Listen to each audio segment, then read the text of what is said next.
India daily देख रहे हैं आप और आपके साथ मैं हूं ऋतु। बुलेटिन की शुरुआत करेंगे और सवाल 10 बजे में आज बात ईरान की करेंगे। क्या ईरान में तख्ता पलट बहुत जल्द होने वाला है? ईरान में इस वक्त हालात बेहद तनावपूर्ण बने हुए हैं।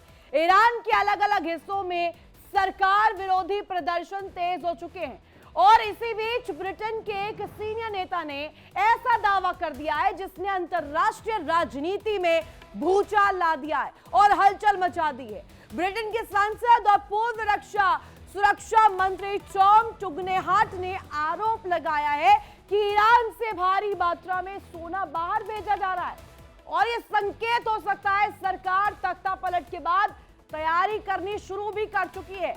तो अब सवाल उठता है कि क्या कुछ यहां पर जो स्थिति है बनती हुई नजर आ रही है। ईरान में आने वाले दिन में क्या कुछ होएगा, अब इसको लेकर के ईरान में सत्ता कैसे हिल रही है दिखाते हैं आपको डिटेल्स के माध्यम से। तो देखिए, ईरान में तख्ता पलट की सुगबुगाहट तेज हो चुकी है। क्या ईरान में सत्ता हिल चुकी है और अंदरूनी तौर पर ईरान में खामेनेई की जो सरकार है वो कमजोर हो गई है। तख्ता पलट की आहट सुनाई देने लगी है और साथ ही साथ अब ये सवाल उठ रहा है कि ईरान से सोना बाहर क्यों ले जाया जा रहा है। सोना जो बाहर जा रहा है वो क्यों जा रहा है, इसके पीछे वजह क्या है? क्या पहले से ही भांप लिया खामेनेई ने? इसको लेकर के तस्वीर जो है वो सामने आ रही है। जाहिर है अगर ऐसा आरोप लग रहा है तो इसमें कोई ना कोई सच्चाई जरूर होगी। जब किसी देश की सरकार को अपनी सत्ता पर भरोसा होता है तो वो देश की संपत्ति को बाहर नहीं भेजती, लेकिन अगर सत्ता डगमगाने लगती है, जनता सड़कों पर उतर आती है, सेना और सुरक्षा एजेंसियों पर भरोसा कम हो जाता है, तो इतिहास ये गवाह है, इतिहास बताता है कि शासक वर्ग पहले अपनी पूंजी सुरक्षित करता है जो देश को मजबूत बना रहा हो कई सालों से।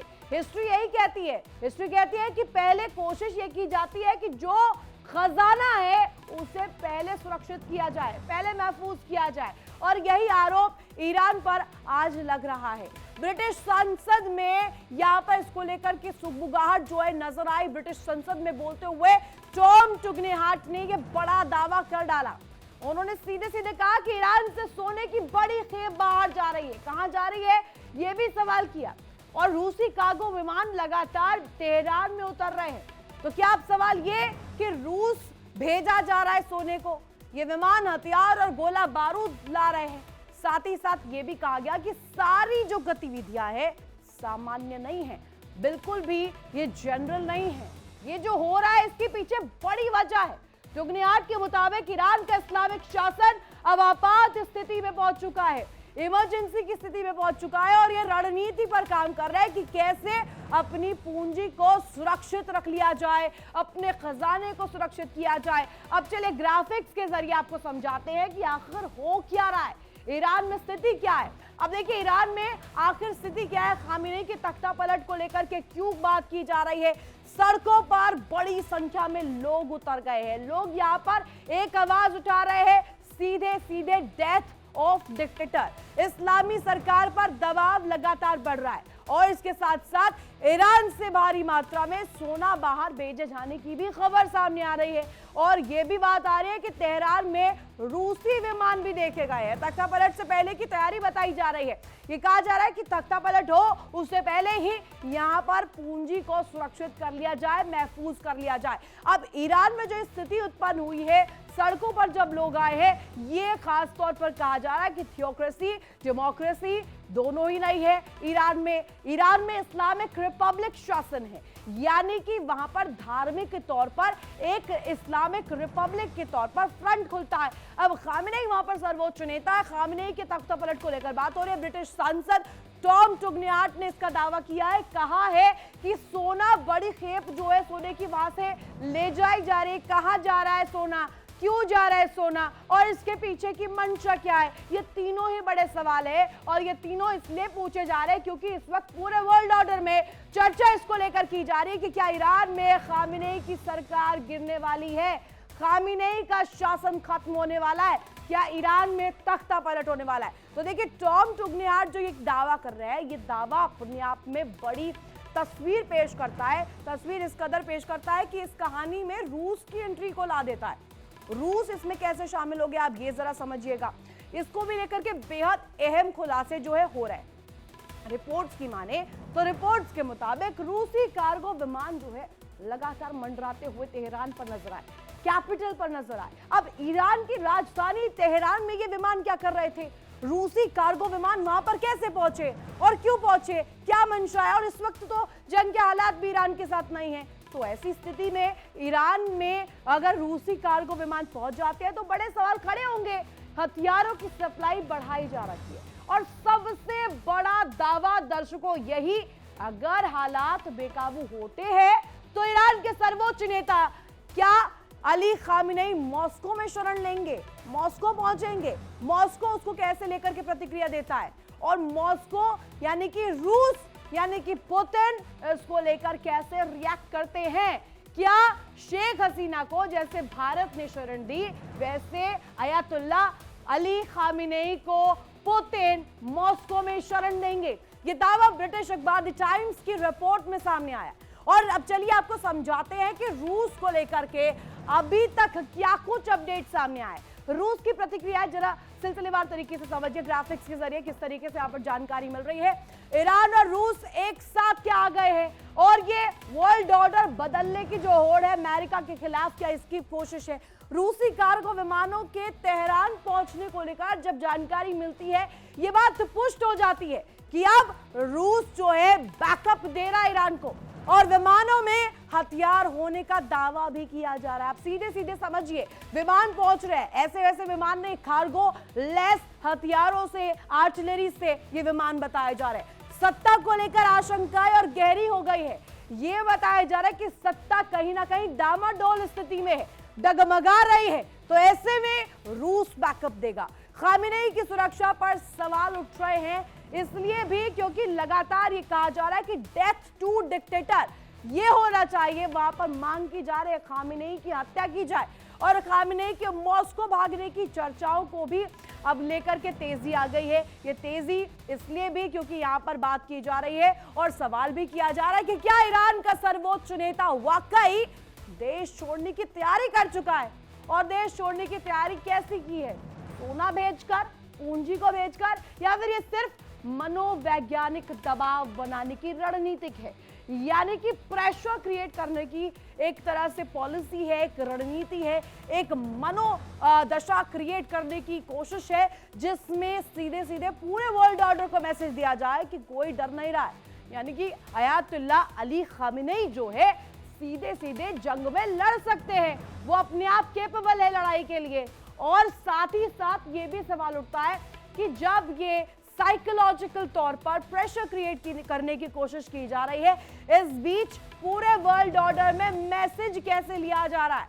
इतना तो तय है कि ऐसी खबरें यूं ही नहीं आती है। सत्ता मजबूत होती तो इनकार जोरदार होता, अयातुल्ला अली खामेनी सामने आते, इसको लेकर पोस्ट करते, कहते कि गलत खबर है, लेकिन अभी तक ऐसा कुछ नहीं हुआ। यानी कि दाल में कुछ काला जरूर है, या यूं कहे दाल ही पूरी काली है। लेकिन ईरान की तरफ से इन दावों पर अभी तक जो ठोस कहा जाए खंडन भी नहीं हुआ, इसे कंडेम नहीं किया ईरान ने सीधे सीधे इसको लेकर के कुछ नहीं कहा है। अब जरा जमीनी हालात समझते हैं। ईरान में बीते कुछ दिनों में सरकार विरोधी प्रदर्शन तेज हुए हैं, लगातार प्रदर्शनों के जो ग्राफ है वो बढ़ता गया है। लोग महंगाई से परेशान है, लोग मुद्रा संकट से परेशान है, रियाल का जो कहा जाए उसकी इंपॉर्टेंस जो है डॉलर के मुताबिक कम हो गई है, कई गुना कम हो गई। ऐसे कहा जाता है कि कितने हजार रियाल देने के बाद आपको $1 मिलेगा। और बेरोजगारी से लोग नाराज बताए जा रहे हैं। महिलाओं पर सख्त कानूनों से लोग गुस्से में हैं। हिजाब को लेकर के आपने वो बात सुनी होगी जिसमें किस तरीके से विरोध प्रदर्शन 2022 में हुए थे, 2024 में हुए थे। हिजाब को लेकर के महिलाएं सड़कों पर आई थी, बाल अपने कुतरे थे और उसके बाद ये विरोध किया था कि हमारे लिए हिजाब इंपॉर्टेंट नहीं है, लोगों की जिंदगियां इंपॉर्टेंट है। और सीधे सीधे इस्लामी शासन पर प्रहार करते हुए वो नजर आए थे। कई शहरों में प्रदर्शनकारी और सुरक्षा बलों के बीच सीधे झड़पें हो रही है। कोई पीछे से वार नहीं कर रहा है, सीधे सीधे आकर के सामने से कह रहा है कि खामेनी नहीं चाहिए, खामेनी की सत्ता खत्म होनी चाहिए। ये सीधे सीधे बात की जा रही है। और इसी बीच ईरान के पूर्व शाही परिवार से जुड़े प्रिंस राजा पहलवी एक बार फिर एक्टिव हो गए दर्शकों। और ये एक्टिव इसलिए हुआ है क्योंकि विपक्ष में बड़ी भूमिका इनकी है। उन्होंने ईरानी जनता से खुली अपील की है कहा है कि ईरानी जनता इसको लेकर पुरजोर तौर पर बात रखे। 8 और 9 जनवरी की रात 8 बजे अपने घरों और सड़कों से नारे लगाइए। देखिए कैसे कैसे भड़का रहे हैं। ये पहलवी है जिनको लेकर के कहा जा रहा है कि अगर तख्ता पलट होता है तो इनका शासन आएगा, ये वहां पर कमान संभालेंगे। और ये सीधे सीधे कैसे धमका रहे हैं। 8 तारीख यानी कि आज की तारीख और 9 यानी कि कल, दोनों ही दिन यहाँ पर देखिए बड़ा ऐलान किया है। रातों में घरों से बाहर निकलिए, ये लोगों को कह रहे हैं, और घरों से बाहर निकलकर सड़कों पर नारे लगाइए। नारे तख्ता पलट को लेकर लगाइए, खामिनेई के वापसी को लेकर के लगाइए, खामिनेई को देश छोड़ने को लेकर के लगाइए, खामिनेई की मृत्यु को लेकर के लगाइए। अब देखिए ये जो विरोध की आवाज है ना, ये कोई 1-2 दिन का काम नहीं होता है। इसमें सालों दर साल जो है तस्वीर सामने आती है, साल दर साल ये विरोध जो है और ज्यादा उग्र होता है। और नतीजा हम देख रहे हैं, बांग्लादेश में क्या हुआ, नेपाल में क्या हुआ, और इसके साथ साथ म्यांमार में भी क्या स्थिति है। अब जरा उसी को देख करके यहाँ समझिएगा, ईरान को विरोध दर्ज करवाया जा रहा है। सीधे सीधे यहाँ पर पहलवी कह रहे हैं कि अपनी आवाज बुलंद करिए। आवाज किसके खिलाफ? इस्लामिक रिपब्लिक के खिलाफ, सर्वोच्च नेता अयातुल्ला अली खामिनेई के खिलाफ। अब ये अपील बताती है कि विरोध अब संगठित रूप ले चुका है, एक रेवोल्यूशनरी रूप ले चुका है। यानी कि ये जो कूप डिटैच होगा, ये कूप ऐसा नहीं होगा, ये तख्ता पलट ऐसा नहीं होगा, ये रेवोल्यूशनरी कूप डिटैच होगा। अब आइए आपको बताते हैं कि कैसे प्रिंस राजा पहलवी यहाँ पर अहम भूमिका निभाएंगे। आखिर वो कौन है? दरअसल राजा पहलवी ईरान के अंतिम शाह राजा मोहम्मद रजा शाह पहलवी के सबसे बड़े लड़के हैं, सबसे बड़े बेटे हैं। रजा पहलवी का जन्म 31 अक्टूबर 1960 को तेहरान में हुआ, राजधानी में हुआ। उसके बाद ये बताया जा रहा है 1979 को लेकर के जानकारी मिली, 69 में इस्लामिक क्रांति के बाद उनके पिता की सत्ता समाप्त हो गई, पिता का शासन खत्म हो गया और शाही परिवार को देश छोड़ना पड़ गया। शाही परिवार को वहां से देश से निकाल दिया गया, बाहर का रास्ता दिखा दिया गया। तभी से रजा पहलवी अमेरिका में रह रहे हैं। वे खुद को ईरान की वर्तमान इस्लामिक व्यवस्था का लोकतांत्रिक विकल्प मानते हैं। वे ईरान के धर्मनिरपेक्ष, लोकतांत्रिक और मानवाधिकार आधारित शासन की वकालत करते हैं, इसको बैकअप करते हैं। कहते हैं कि वहां पर मानवाधिकार का मुद्दा उठना चाहिए। जो महिलाएं हैं वो हिजाब को लेकर जो तस्वीर पेश कर रही हैं, जैसा विरोध कर रही है, हिजाब को लेकर के स्थिति क्लियर होनी चाहिए। वहां पर लोकतांत्रिक व्यवस्था होनी चाहिए, एक सिस्टमैटिक ढांचे के तहत काम होना चाहिए। हालांकि कभी कभी राजशाही की बहाली के सवाल पर चर्चा करते हैं, कहते हैं कि राजा का शासन भी होना चाहिए और उसके बाद कंट्रोवर्सीज उनको लेकर होती है। लेकिन उन्होंने कई बार कहा है कि ईरान का भविष्य जनमत संग्रह में तय किया जाएगा, जनमत संग्रह से ही यह तय होना चाहिए। वे अमेरिका में रहते हैं और ईरान में अयातुल्ला अली खामिनेई की नेतृत्व वाले इस्लामिक शासन के अंतर्गत यहाँ पर मानवाधिकार का, ह्यूमन जो कहा जाता है, जो राइट्स है, ह्यूमन राइट्स को लेकर के उनके उल्लंघनों का जिक्र करते हैं। राजनीतिक दमन और आर्थिक बदहाली के खिलाफ अंतर्राष्ट्रीय मंचों पर आवाज उठाते हैं, अली खामिनेई के खिलाफ उठाते हैं। हाल के वर्षों की बात करें तो जो एक्सपर्ट्स है, विशेषकर जो है सरकार विरोधी प्रदर्शनों के दौरान वे ईरानी विपक्ष की एक प्रमुख आवाज बनकर उभरे। ये एक्सपर्ट्स कह रहे हैं कि पहलवी ही वो आवाज है जिसने इस तरीके की स्थिति में बूस्टअप दिया है, एक कहा जाए संजीवनी दी है इस विरोध प्रदर्शन को। कहीं ना कहीं भीतर तौर पर अगर कहा जाए, अंदरूनी तौर पर कहा जाए तो यहाँ पहलवी जो है खामिनेई के खिलाफ एक फ्रंट बनाने में सक्सेसफुल हुए हैं। अब बात करते हैं अमेरिका की। अमेरिका पहले से ईरान पर सख्त रुख अपनाए हुए। अमेरिकी सीनेटर की बात करता है, लिंडसे ग्राहम ने साफ किया है, अगर ईरानी सरकार अपने ही लोगों को मारती रही तो राष्ट्रपति डोनाल्ड ट्रंप कड़ा कदम उठा सकते हैं। अब देखिए वेनेजुएला में क्या हुआ, यहाँ पर सीधे सीधे आप उससे जोड़िए। अब ट्रंप जो यहाँ पर पक्ष रख रहे हैं, उनके जो सीनेटर यहाँ पर ये पक्ष रख रहे हैं ग्राहम साहब, वो ये कह रहे हैं कि अगर इसी तरीके से होता रहा तो ट्रंप इन एक्शन आएंगे, और ट्रंप अगर इन एक्शन आते हैं तो वेनेजुएला में क्या हुआ था आपने देखा था। हालांकि वो न्यूक्लियर पावर नहीं था, इसलिए सीधे सीधे जाकर वहां के राष्ट्रपति को पकड़ लिया गया। लेकिन क्या ईरान के केस में ये पॉसिबल है? बहुत बड़ा सवाल इसको लेकर। ट्रंप ओबामा जैसी नहीं है, वे प्रदर्शनकारियों के साथ खड़े रहेंगे, जोर शोर से इनकी आवाज उठाएंगे और जोर शोर से विरोध जो किए जा रहे हैं उसको लेकर के अपना कड़ा रुख जो है पूरे वर्ल्ड ऑर्डर में रखते हुए नजर आएंगे। अब चलिए आपको बताते हैं कि अमेरिकन सीनेटर जो है लिंडसे, वो क्या कुछ कह रहे हैं। अमेरिकी सीनेटर लिंडसे ग्राहम को दो टूक रखते हुए नजर आ रहे हैं, क्लियर कट कहते हुए नजर आ रहे हैं। ट्रंप ओबामा जैसे नहीं है। अगर आपको ट्रंप ओबामा जैसे लग रहे हैं तो ये आपकी गलती है। वो सीधे सीधे कह रहे हैं कि यहाँ विरोध जो कर रहे लोग हैं उनके खिलाफ अगर आप कुछ भी करेंगे, कोई भी षड्यंत्र करेंगे तो ट्रंप उनका साथ देंगे। साफ बात देखिए आप, वे प्रदर्शनकारियों के साथ खड़े हैं। लिंडसे ग्राहम ये कह रहा है, ये अमेरिकी सेनेटर है, अमेरिकी रिप्रेजेंटेटिव है जो कि यहाँ पर बात रखते हुए सामने आ रहे हैं। लिंडसे ने सीधे सीधे दो टूक कहा है कि डोनाल्ड ट्रंप कड़ा कदम उठा सकते हैं और अगर American picture in action I तो यहाँ पर क्या तस्वीर होगी, पूरा वर्ल्ड ऑर्डर कैसे दो गुट में बदलेगा। वेनेजुएला में भी हमने ये देखा था। हालांकि अब इसको लेकर के जो स्थिति है, राष्ट्रपति ट्रंप पहले ही ईरान को चेतावनी दे चुके हैं। बीते 5 जनवरी को ट्रंप ने कहा था कि अगर शांतिपूर्ण प्रदर्शनकारियों की हत्या हुई तो ईरान को इसकी भारी कीमत चुकानी पड़ेगी और इसकी कीमत चुकानी पड़ेगी खामेनेई को। पिछले दिनों ट्रंप ने फिर से दोहराया था, अगर गोलियां चली तो अमेरिका लोगों को बचाने के लिए कार्रवाई करेगा। अब ये कार्रवाई कैसे होगी, किस अंदाज में की जाएगी, किस इंटेंसिटी के साथ की जाएगी, ये वक्त बताएगा। अमेरिका ने अब तक क्या कुछ कहा है, आइए आपको ग्राफिक्स के जरिए सबसे पहले समझाते हैं कि अमेरिका ने ईरान को लेकर के क्या कुछ स्पष्ट किया है। अमेरिका ने ईरान को कड़ी चेतावनी दी है, सीधे सीधे एक बार नहीं, 2 बार नहीं, 3 बार नहीं, कई दफा कहा है। अब देखिए ट्रंप प्रशासन ने कार्रवाई के संकेत दिए हैं, कहा है कि अगर इन पिक्चर आते हैं तो स्थिति और ज्यादा क्रूशल हो सकती है, इससे पहले सुधार लीजिए। अब देखिए यूएस जो है इसको लेकर के बात रख रहा है। हमने सेनेटर की जो आपको रिएक्शन सुनवाया, प्रदर्शनकारियों पर हिंसा न करने की बात भी कही गई। अब साथ ही साथ ये कहा रहा है कि अमेरिकी सैन्य गतिविधि जिस तरीके से जो सेना है अमेरिका की, वो हमेशा इनएक्शन आती है अगर तनावपूर्ण स्थिति किसी भी देश में बनती है। सुपर पावर के तौर पर हमेशा ये जो पावर है वो एक्सरसाइज करती है अमेरिकन जो मिलिट्री।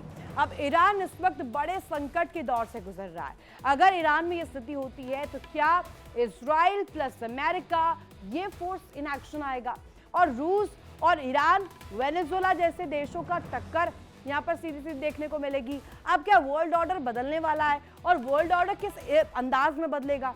क्या 2 खेमों में बंटने वाली है दुनिया? अब इस पूरे घटनाक्रम में एक और अहम रिपोर्ट सामने आई है। ब्रिटिश अखबार द सन की रिपोर्ट के मुताबिक अमेरिकी सैन्य जेट विमानों को लेकर के ब्रिटेन और जर्मनी भेजा गया है। इसे ईरान की मौजूदा स्थिति से जोड़कर देखा जा रहा है, यानी कि राजनीतिक दबाव, पॉलिटिकल प्रेशर, सैन्य तैयारी, मिलिट्री ऑपरेशंस को लेकर कूटनीतिक अलर्ट भी दिया गया। तीनों मोर्चों पर इस वक्त हलचल तेज हो गई है। अब आपको बताते हैं कि आज की बहस के सबसे बड़े सवाल क्या है, सबसे बड़े सवाल क्यों उठ रहे हैं। पहला सवाल, क्या ईरान तख्ता पलट की ओर बढ़ रहा है? इसे संकेत क्या कहते हैं, आइए ग्राफिक्स के जरिए समझाते हैं आपको। ईरान में देशव्यापी विरोध किस तरीके से हो रहा है। अब देखिए महासंकट जो ईरान में खड़ा हो गया है, सत्ता को लेकर, पावर को लेकर, खामेनेई की डिक्टेटरशिप को लेकर के अब ये सवाल खड़े हो रहे हैं। सत्ता के खिलाफ खुली चुनौती यहाँ पर ये की जा रही है। कहा जा रहा है कि हमें नहीं चाहिए अब खामेनेई, इस्लामिक रिपब्लिक नहीं चाहिए, धर्म की आड़ में हमें वहां पर कोई भी सर्वोच्च नेता नहीं चाहिए। सोना बाहर भेजे जाने के आरोप भी, जो बड़े आरोप यहाँ पर लगाए जा रहे हैं, ब्रिटिश संसद में लगाए गए। रूस से ईरान का बढ़ता संपर्क क्या बताता है, क्या चीन भी इसमें अब हस्तक्षेप करेगा? अमेरिका की सैन्य चेतावनी जो है यहाँ पर सीधे तौर पर सामने आ रही है। अमेरिका कह रहा है रूस के साथ आप जुड़िएगा तो अब इसी तरीके से तस्वीर जो है क्रूशल बन सकती है। इतिहास बताता है कि जब ये सारे संकेत एक साथ आते हैं तो सत्ता पर संकट गहराता है।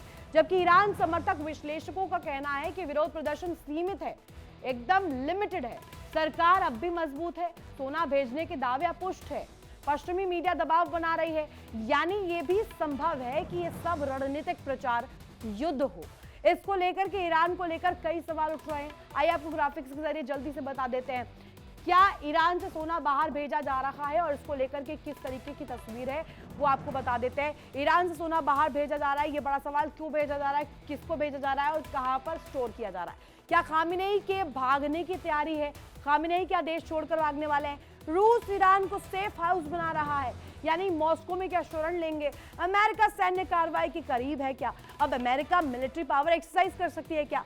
क्या मध्य पूर्व का सबसे बड़ा सत्ता परिवर्तन होने वाला है? मिडिल ईस्ट में कोई बहुत बड़ी हलचल होने वाली है, इसको लेकर करेंगे बड़ी चर्चा। लेकिन ईरान तेल का बड़ा खिलाड़ी है, ईरान मध्य पूर्व की राजनीति की धुरी है।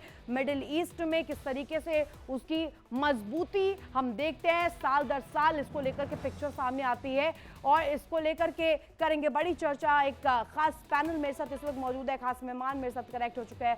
कर्नल शिवदान सिंह, रिटायर्ड रक्षा विशेषज्ञ मेरे साथ कनेक्ट है। Group captain UK Devnath sir, भू राजनीतिक विशेषज्ञ मेरे साथ इस वक्त कनेक्ट है। और साथ ही साथ आपको तस्वीरों में नजर आ रहे होंगे कुणाल भट्टाचार्य सर। बहुत स्वागत है, गुड मॉर्निंग आप सभी को। पहला सवाल मेरा कुणाल सर आज आपसे रहेगा। हम जो देखते हैं स्थिति यहाँ पर, ईरान से अगर सोना बाहर जा रहा है तो पूछा जाएगा कि कहाँ जा रहा है, किसको जा रहा है, क्यों जा रहा है, लेकिन कार्गो विमान वहां पर क्या कर रहे हैं कैपिटल में, तेहरान में?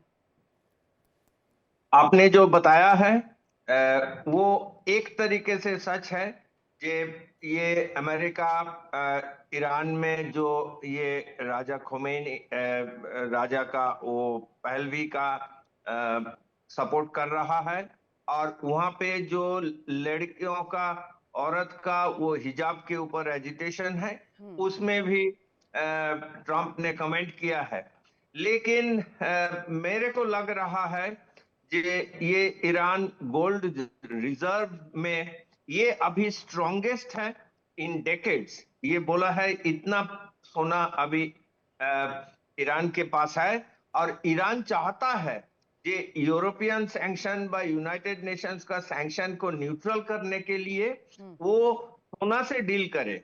इसीलिए जो वेपन रशिया से वो लेने वाले हैं या लिया हुआ है, उसका पैसा डॉलर या यूरो में, जो क्या कंट्रोल करता है अमेरिका एंड यूरो, वो नहीं हो, वो लिक्विड करेंसी में। कुणाल सर इसको लेकर है ना, इसमें अगर रूस कार्गो विमान भेज रहा है तेहरान, वहां पर मिलिट्री ऑपरेशन की तैयारी है ऑन ग्राउंड, ये अभी रिपोर्ट्स का ही दावा भी कर रही हैं कि आर्टिलरीज भेजे जा रही हैं, आर्म्स भेजे जा रहे हैं, मिलिट्री एक्सरसाइज की जा रही है। इसका क्या मतलब है? ये जो रशिया जो वेपन भेज रहा है ईरान को, वो डॉलर में नहीं पेमेंट किया जा रहा है, वो सोने में पेमेंट किया जा रहा है। ये भी एक ऑप्शन है। ये नहीं है कि खोमेनी देश छोड़ के भागने का चक्कर में है, वो इट इज वेरी अनलाइकली।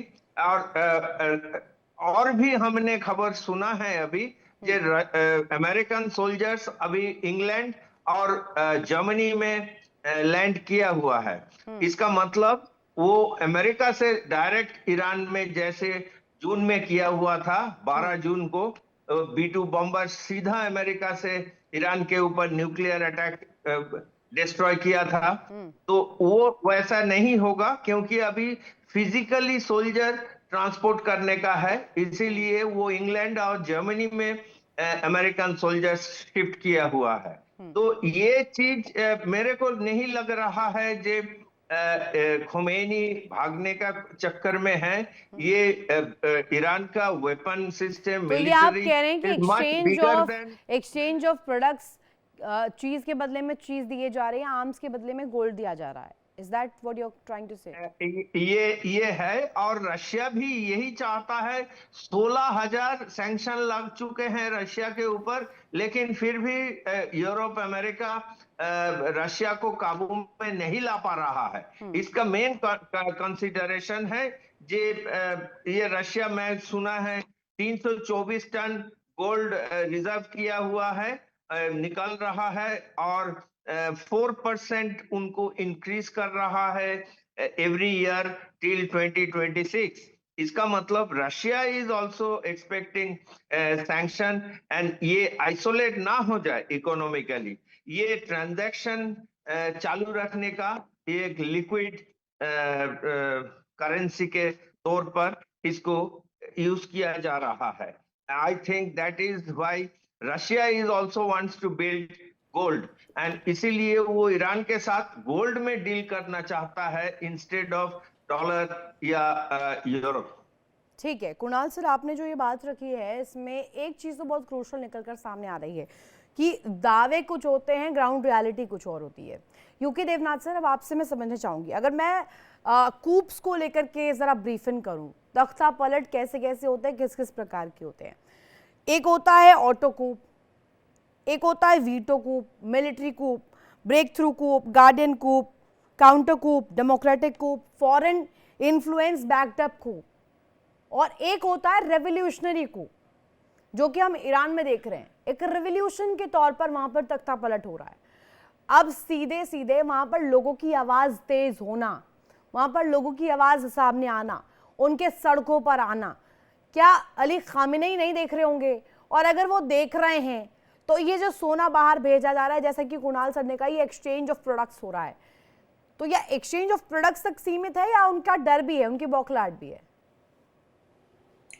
ऋतु जी, पूरा दरमदार यानी टर्निंग पॉइंट तब होगा अगर ईरानियन रेवोल्यूशनरी गार्ड जो है वो खमेनी के साथ ना खड़ा रहे, जैसा हमने वेनेजुएला में देखा। ओके। वेनेजुएला में बहुत क्लियर था। अब तो ये एविडेंस सामने आ ही गए हैं कि वेनेजुएला की जो सुरक्षा बल थे उसके टॉप कमांडर्स जो थे वह अमेरिका से नहीं लड़ रहे थे। ओके। इसी तरह से क्या ईरानियन रेवोल्यूशनरी गार्ड के टॉप कमांडर्स खमेनी के साथ मजबूती से खड़े हैं और जरूरत पड़ने पर क्या वो लड़ेंगे? एक ही सवाल है। ये सोना जाना, हथियार आना, ये सब बहुत छोटी चीज है।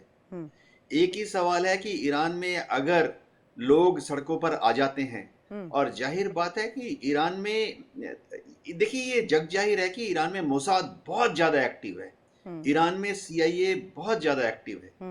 इतना ज्यादा एक्टिव है कि पिछले 20 साल में ईरान में मोसाद ने और CIA ने मिलकर ईरान के करीबन 26 साइंटिस्ट्स को मार डाला है, न्यूक्लियर साइंटिस्ट, और ईरान के 31 से ज्यादा कर्नल, ब्रिगेडियर, मेजर जनरल्स को मार डाला है पिछले 20 साल में।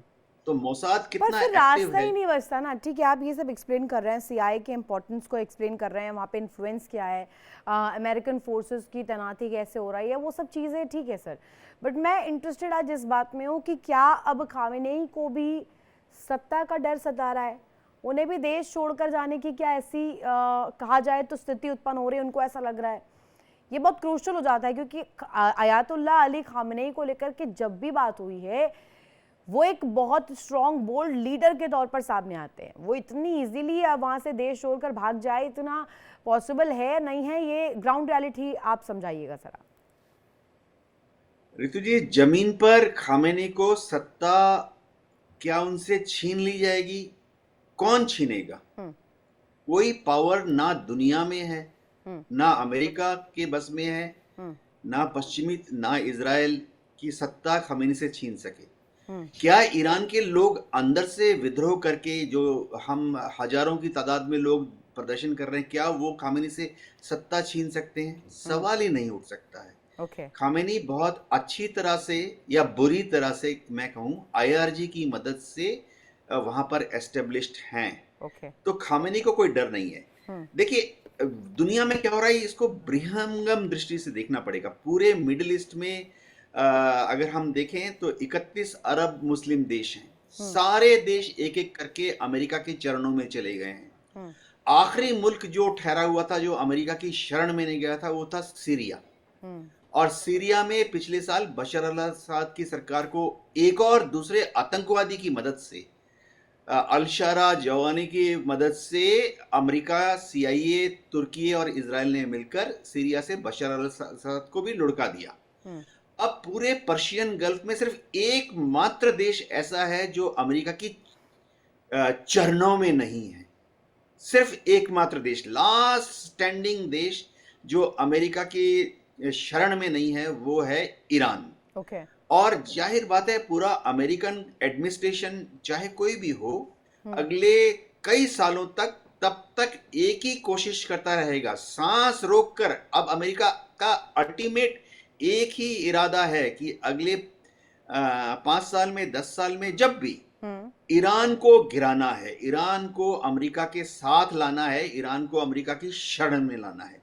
और इसके साथ ही अगर आप देखें तो पाकिस्तान से शुरू करके और उधर लीबिया तक सिर्फ अमेरिका का दबदबा हो जाएगा। आज की तारीख में मिस्र, जॉर्डन, सऊदी, ये सारे देश अमेरिका की शरण में हैं। सर एक जो चीज बहुत ट्रेंड कर रही है ना, वो ये है एक लाइन जो बहुत ट्रेंड कर रही है सोशल मीडिया पर, इसको लेकर बहुत हलचल है, वो ये है कि if you have oil and don't have a nuclear weapon the oil belongs to America. हाँ, इसमें कोई शक नहीं है कि अगर एक देश के पास न्यूक्लियर वेपन है तो कोई भी देश उस पर हमला करने से थोड़ा हिचकता है। क्या ईरान के पास न्यूक्लियर वेपन है? नहीं है। क्या ईरान के पास ऐसा कोई जमीन से जमीन पर मार करने वाला इंटरकॉन्टिनेंटल बैलिस्टिक मिसाइल है जो अमेरिका तक पहुंच जाए? नहीं है। लेकिन रितु जी, जरूरत नहीं है ना। अब अगर ईरान, समझिए आज ईरान के पास 10 आईसीबीएम होते और ईरान के पास 10 न्यूक्लियर हथियार होते और वो अमेरिका की तरफ लॉन्च कर देता, तो उसके बाद तो जो काउंटर अटैक है, रिटेलिएटरी अटैक होता अमेरिका से, उससे तो ईरान का क्या हिंदी में एक शब्द है ना, कचूमर बन जाता। राइट। तो न्यूक्लियर वेपन्स होने से ही आप उसको फायर कर सकते हैं, ऐसा नहीं है। लेकिन ईरान की जो ईरानियन रेवोल्यूशनरी गार्ड है, देखिए ईरान की नेवी ना के बराबर है, ईरान की एयरफोर्स ना के बराबर है, लेकिन आईआरजी जो है, मैं दर्शकों को बताना चाहता हूं, ईरानियन रेवोल्यूशनरी गार्ड ईरान की आर्मी से अलग है। आईआरजीसी, ईरान की आर्मी जो है वो एकदम अलग है। वहां पर आमतौर पे प्रोफेशनल्स बनते हैं, senior officers. Iranian revolutionary guard जो है वो ईरान की आर्मी से अलग है। इनके पास भी टैंक, तो बख्तरबंद गाड़ियां, हवाई जहाज सब है, लेकिन ये सब पॉलिटिकली सिलेक्ट किए जाते हैं। ईरान कोई पाकिस्तान थोड़ी है। मैं अब इसे सवाल इसे ऐसे कनेक्ट करती हूँ, पाकिस्तान से जोड़कर देखेंगे तो एक अलग पिक्चर बनेगी। पाकिस्तान तो ऐसा देश है जो बोल नहीं पाता है, जिसके पास अपनी जबान ही नहीं है, वो तो खुद पपेट है। लेकिन ईरान ऐसा नहीं है। ईरान को इतनी धीरे से या तेजी में कर्ब कर देना मुझे नहीं लगता प्रैक्टिकली अमेरिका के लिए भी पॉसिबल है। और अमेरिका, अगर मैं वेनेजुएला की स्थिति को देखूं, शिवदान सर आप जरा इस पर लाइट डालिएगा।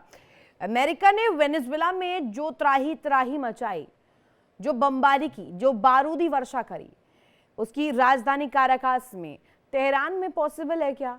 और अगर अमेरिकन फोर्सेस की बात करूं या ट्रंप की बात करूं, जैसा वेनेजुएला के राष्ट्रपति मादुरो को वो धमकाते आए, वैसा क्या खामेनेई को वो धमका सकते हैं? अभी तक तो हम देख रहे हैं कि एक बार, दो बार, तीन बार, चार बार अलर्ट दे रहे हैं।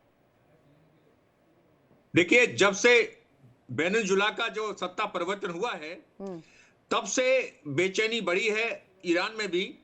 और जो ये आप एक्टिविटी देख रहे हैं रूस की, और जो ईरान के जो एक्टिविटी है, वो उसी वजह से है कि उनको ये डर सता रहा है कि पता नहीं अमेरिका कब क्या कर दे।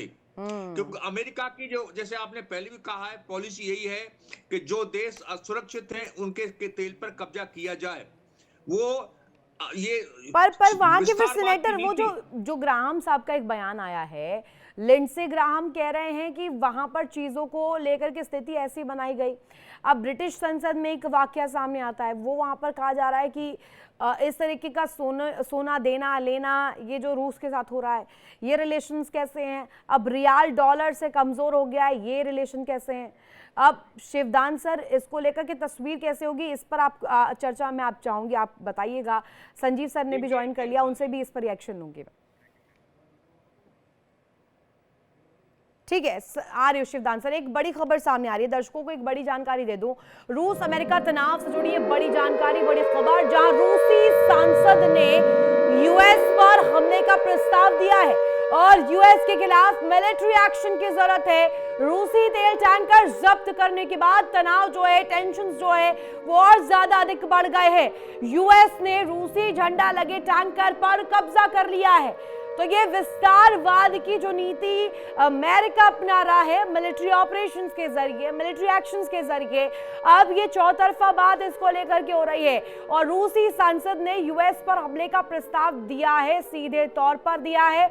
अब इसको लेकर के कैसी पिक्चर रहने वाली, इस पर भी शिवदान से जरा लाइट डालिएगा। रूस अमेरिका तनाव से जुड़ी एक खबर है जिसमें रूसी सांसद ने यूएस पर हमले का प्रस्ताव भी दे दिया है। अब ये रूस पर प्रेशर डालने की कोशिश है, ईरान पर प्रेशर डालने की कोशिश है, यानी निशाना कहीं, निगाहें कहीं, ट्रंप चाह क्या रहे हैं? देखिए, ऐसा है, वेनेजुएला पर भी रूस का अमेरिका का हमला करने का रीजन ये था कि रूस की तरफ उसका झुकाव था।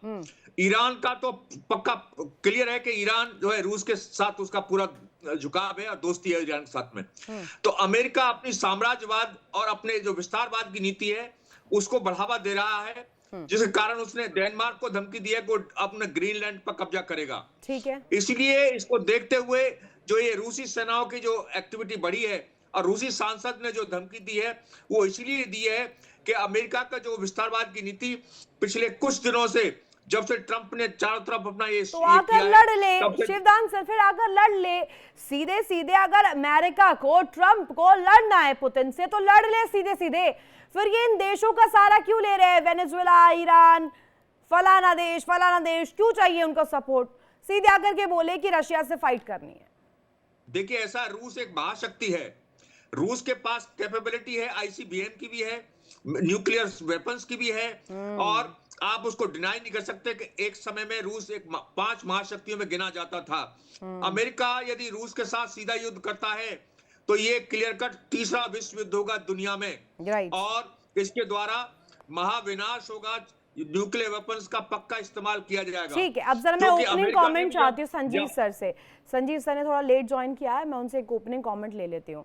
संजीव सर, ये जो बात बार बार कई दफा सामने आ रही है कि सोना देश से ईरान हटा रहा है, वहाँ की जो पूंजी है, वहाँ का जो खजाना है वो कहीं और भेज रहे हैं, और इन पिक्चर आती है एक और तस्वीर जिसमें तेहरान में एक कार्गो विमान रूस के लैंड करते हुए देखे जाते हैं, ग्राउंड पर देखे जाते हैं। अब वो मिलिट्री एक्सरसाइज का पार्ट है या वहाँ पर आर्टिलरी पहुँचाने का पार्ट है, या जैसे कि अभी कुणाल सर ने हाईलाइट दिया, एक हिंट दिया कि हो सकता है एक्सचेंज ऑफ आर्म्स के जगह पर सोना दिया जा रहा हो। ये तमाम चीज़ें ऐसी हैं जो ये दिखा रहा है कि अमेरिका के खिलाफ एक स्ट्रॉन्ग पोर्शन कहा जाए या स्ट्रॉन्ग एक फ्रंट कहा जाए जो तैयार हो रहा है। अब रूस उसमें क्रूशल भूमिका निभाएगा। अब ये सीधे सीधे मैं आपसे पूछना चाहूंगी कि क्या खामेनेई को जिस तरीके का देश में उनके खिलाफ विरोध प्रदर्शन हो रहा है इस्लामिक रिपब्लिक के खिलाफ, मॉस्को में क्या शरण मिलने वाली है क्या? देखिए ऋतु जी, सबसे पहले आपको, हमारे डिस्टिंग्विश पैनलिस्ट को और दर्शकों को गुड मॉर्निंग। देखिए, ये जो पूरी स्थिति है ये बेहद चिंता का कारण है, बहुत बड़ी चिंता का कारण है पूरे अंतर्राष्ट्रीय समुदाय के लिए। जिस तरीके के जो कदम अब महाशक्तियां उठाने की तरफ बढ़ रही हैं, जाहिर है कि यूनाइटेड स्टेट्स ऑफ अमेरिका जो कि लोकतंत्र, ह्यूमन राइट और रूल्स बेस्ड ऑर्डर की दुहाइयां देता था, अब वो जिस तरीके से उसे स्वयं वायलेट कर रहा है, तो ऐसे में तो ये पूरे विश्व को बहुत ही ज्यादा बड़े संकट में डाल सकता है। और इस तरीके की जो अति महत्वाकांक्षा, इंपेरियलिस्टिक कॉलोनियल माइंडसेट के साथ दूसरे के राष्ट्रों के रिसोर्सेज पर कब्जा करने की जो प्रवृत्ति, पूरी टेरिटरी को अपने कब्जे में ले लेने की जो प्रवृत्ति अमेरिका दिखा रहा है, वो जाहिर है कि पूरे विश्व को बहुत ही डेंजरस जोन में ले जाने का कार्य चल रहा है। और ये जाहिर है कि पूरे विश्व को कोई बड़े संकट में, किसी तीसरे विश्व युद्ध में भी झोंक सकता है। ऐसी संभावनाओं को रूल आउट नहीं कर सकते।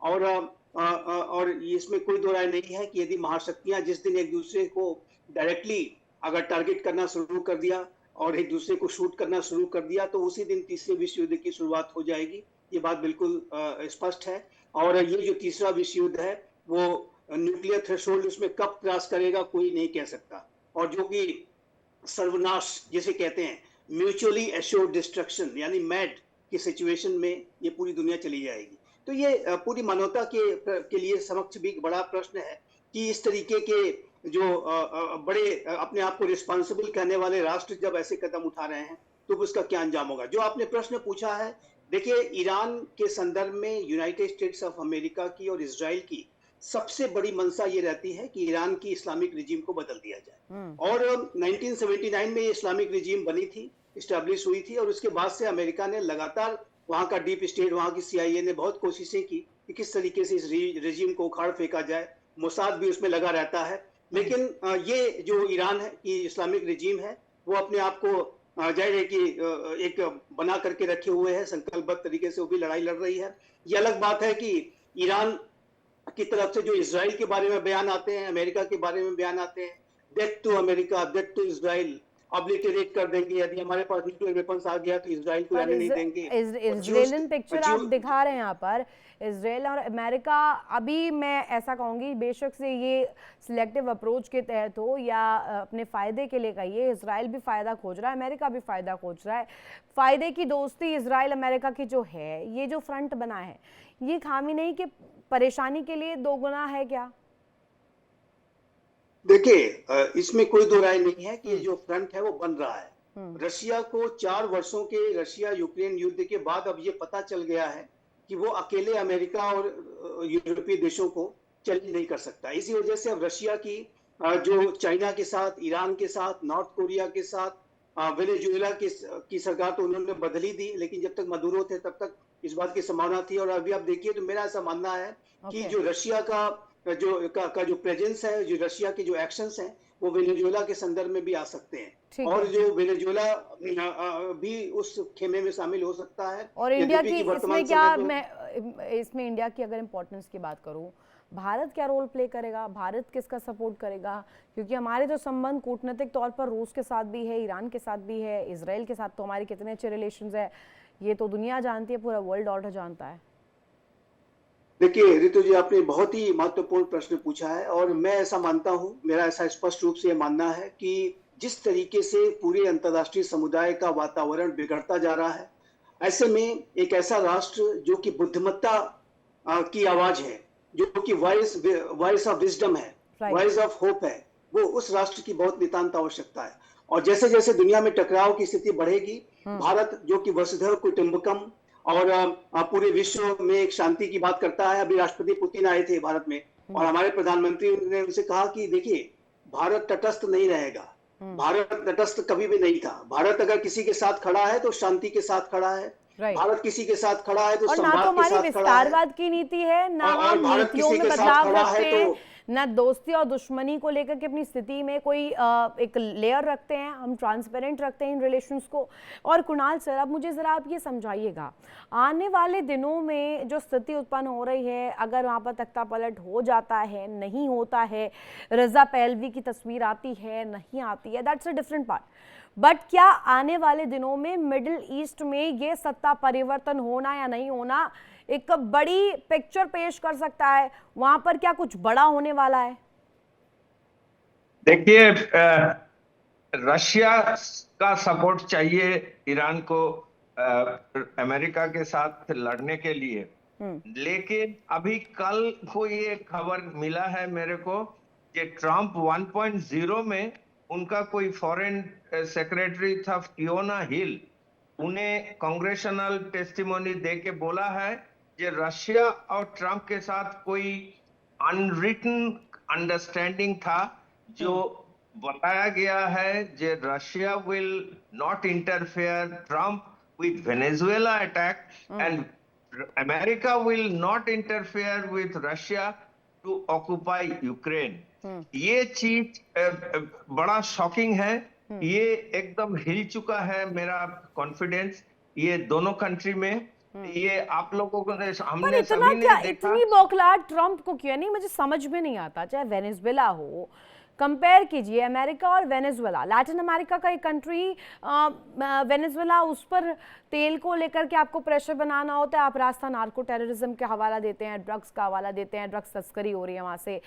और अब ईरान, इसके बाद हमने तस्वीर देखी सीरिया, हमने तस्वीर देखी अलग अलग छोटे छोटे जो देश। अब ये इतना सुप्रीम पावर बनने की होड़ है क्यों ट्रंप को? अगर इतना एक्सरसाइज करना है सुपर पावर की पावर को, दिखाना है कि भैया है दबदबा देश में, दुनिया में, वो तो पता है सबको, इसमें कौन सी नई बात है? इतना पावर प्रैक्टिस करने की जरूरत क्या है? तो जी, आप ये पावर शिफ्ट, ये जो जनून है दिमाग के अंदर, ये आप मिस कर रहा है। क्योंकि ट्रंप बोला है कि we are going to be the supreme power, क्योंकि रशिया थोड़ा वीक था लास्ट 20 इयर्स। जब 1980 में रशिया टूटने, यूएसएसआर टूटने के बाद, एंड वहां पे सिर्फ दादागिरी था यूएसए का। लेकिन अभी Russia is rebuilding, now they are rebuilding as, ये पुराना यूएसएसआर जो था वो सभी रशिया को भी चाहिए। जो आप सिर्फ ट्रंप को इसके लिए दाई अरे नहीं तो कर पर अभी सकते। रूस तो यूक्रेन के साथ जंग में व्यस्त है ना सर, रूस कैसे बूस्टअप दे देगा ईरान को? अमेरिका का कोई प्रॉब्लम नहीं है। रशिया का जो डिमांड है, ये 4 प्रोविंसेस जो यूक्रेन का ले चुके हैं, वो हम नहीं देने वाले हैं। इसमें रशिया अमेरिका का कोई प्रॉब्लम नहीं है। ओके। हमें पता है रशिया वारशिप्स वेनेजुएला को गार्ड कर रहा था, लेकिन जब अमेरिकन हेलीकॉप्टर वगैरह गया है, Russia has taken very lenient views.